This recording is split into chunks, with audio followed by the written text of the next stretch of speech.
ایسی سچویشن ہے کہ آپ اپنے جسم کو نہیں ہلا پا رہے اور آپ سن بھی رہے ہیں اور جان بھی رہے ہیں. سوچیں وہ کیا کیفیت ہوگی جب کہا جائے گا کہ اس میت کو اٹھاؤ, جلدی کرو, مغرب ہونے والی ہے, اور آپ you're listening everything. اللہ جانے کیا معاملات ہوں گے, لیکن پھر وہ ڈال رہے ہیں. اور قبر کی پہلی رات, اللہ, یہ آپ سوچتے ہو نا تو آپ کامنے لگ اس جاتے میں نا چیخنا چلانا بھی ہے اس روح کا. اس روح کا اگر تو بری ہے نا, چیخے گا, چلائے گا کہ کہاں لے کے جا رہے ہیں مجھے. میں اور زندہ ہوں.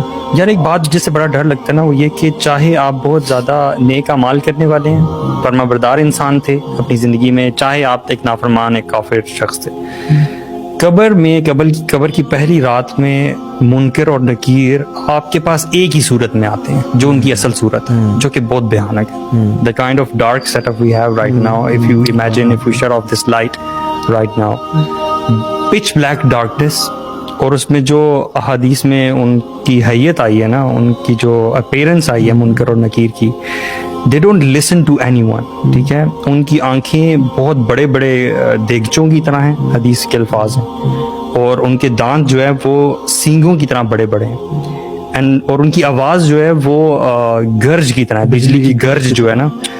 اس میں وہ سوال پوچھیں گے, من ربو کا, ما دینو کا, من نبیو کا, اس آواز میں, اس گرج میں, جب آج کل جب گرجتی ہے 6 feet under, جی, اور یہ آج کل جب گرجتی ہے تو ہم بھی, آلدو ہماری کیا ایج ہے, ہم بڑے ہیں, بچے تھے تب تو ہم بھاگتے تھے اپنے پیرنٹس کی طرف, ابھی بھی ہم ڈر جاتے ہیں, تھوڑے سے ہمارے دل لرز جاتے ہیں. تو وہ اس پچ بلیک ڈارکنیس میں, اس آواز کے ساتھ, اس نیلی آنکھوں کے ساتھ, ایسا لگتا ہے کہ کوئی ہارر سین ہے, لیکن دس از دا ریالٹی. یہ اس شخص کے پاس, حدیث میں آتا ہے کہ اپنے دانت زمین میں گھسا کر زمین اکھیڑتے ہوئے اس کے پاس آئیں گے. بالکل. Can you imagine this?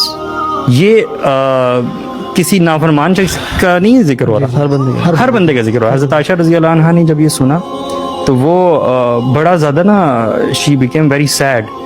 تو انہوں نے اس چیز کا ذکر نا اللہ کے نبی صلی اللہ علیہ وسلم کے ساتھ کیا.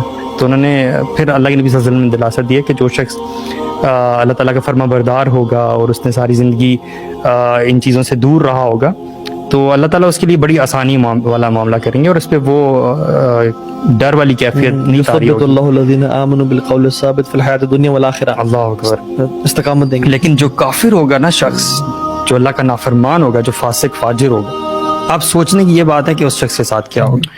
ہم کسی صحیح مطلب لین میں بھی جا رہے ہوں, ہمیں ٹریفک والا روک تو وہاں ہم کام جاتے ہیں, حالانکہ سب کچھ ہوتا ہے, صحیح بھی جا رہے ہوتے ہیں, تو انسان اس روب کے معاملے میں اتنا پریشان ہو جاتا ہے کہ یار پتہ نہیں میرا وہ لائسنس تو نہیں رہ گیا, میرا آئی ڈی کارڈ تو نہیں, حالانکہ سب کچھ ہوتا ہے. اور وہیں بندہ اور اس میں آپ 6 feet انڈر ہو, آپ کا کوئی ایگزٹ نہیں ہے, کوئی لائٹ نہیں ہے, اور یو کی not move, no contacts, no nothing.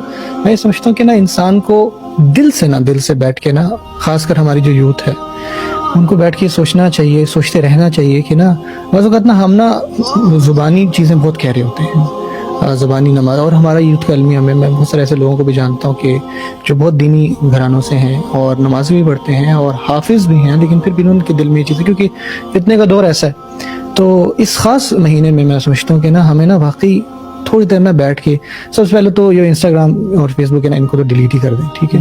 آپ بیٹھ کے سوچیں کہ آپ نمازیں پڑھ رہے ہیں, آپ تلاوت کر رہے ہیں, آپ تراویح پڑھ رہے ہیں, آپ روزے رکھ رہے ہیں, اور کہیں اندر آپ کی دل میں خدشہ ہے, آپ 100% کیونکہ دیکھیں یہ وہ معاملات ہیں نا, اگر آپ حدیث میں آتا ہے کہ اگر آپ کے اندر ایمان نہیں ہوگا نا, تو پھر آپ وہاں پہ نہیں بول پائیں گے کہ میرا رب کون تھا. بے شک آپ کو پتا تھا آپ کا رب کون, لیکن نہیں بول پائیں گے, آپ کو بھول جائے گا. وہاں جواب تو اعمال دیں گے. تو اس میں یہ کہ آپ ایک دفعہ بیٹھیں, اور یہ ایک دفعہ کا معاملہ نہیں, آپ کو نا ہر اپنی اس نیت کو, اس خیال کو نا چیک کرتا رہنا چاہیے. شیطان آپ کو یہ چیز بلا دیتا ہے. آپ باقی بیٹھو اور دل سے سوچیں کہ میں جو کہتا ہوں کہ اللہ تعالیٰ ہے, کیا واقعی میں یہ دل میں سوچتا ہوں؟ جو میں کہتا ہوں کہ رسول صلی اللہ علیہ وسلم ہمارے نبی ہیں, کیا یہ واقعی میرے دل, جو میں کہتا ہوں کہ اللہ تعالیٰ کا کلام ہے, کیا یہ واقعی میرے دل میں 100% یہ یقین ہے کہ یہ جو کتاب ہے, اس کے حروف جو ہیں یہ اوپر سے آئے ہیں؟ دیکھنے میں تو بظاہر ہم تو کہہ رہے ہیں نا, جب یہ انسان اپنے اندر چیک کر لیتا ہے, اور جو کانفیڈنس آتا ہے, اور ہر نماز کا ہر جو سویٹنس اس کو ملتی ہے ہر نیک کام کرنے کی, وہ پھر الگ لیول پہ ہے. اور پھر جو اس کی نیت بھی بہتر ہوتی ہے, ریاکاری سے بھی بچتا ہے, اور اس کے اعمال صحیح ہوتے ہیں. اصل چیز کوئی بات ہے, عاملۃ الناصبہ, آپ ساری زندگی جو ہے, آپ کی داڑھی ہے, آپ نے ایک حلیہ رکھا ہوا ہے, اور آپ کے اندر وہ چیزیں ہیں, یا آپ نے کبھی, بعض اوقات کیا ہوتا ہے کہ نہ ہم اس بارے میں سوچتے ہیں, اور نہ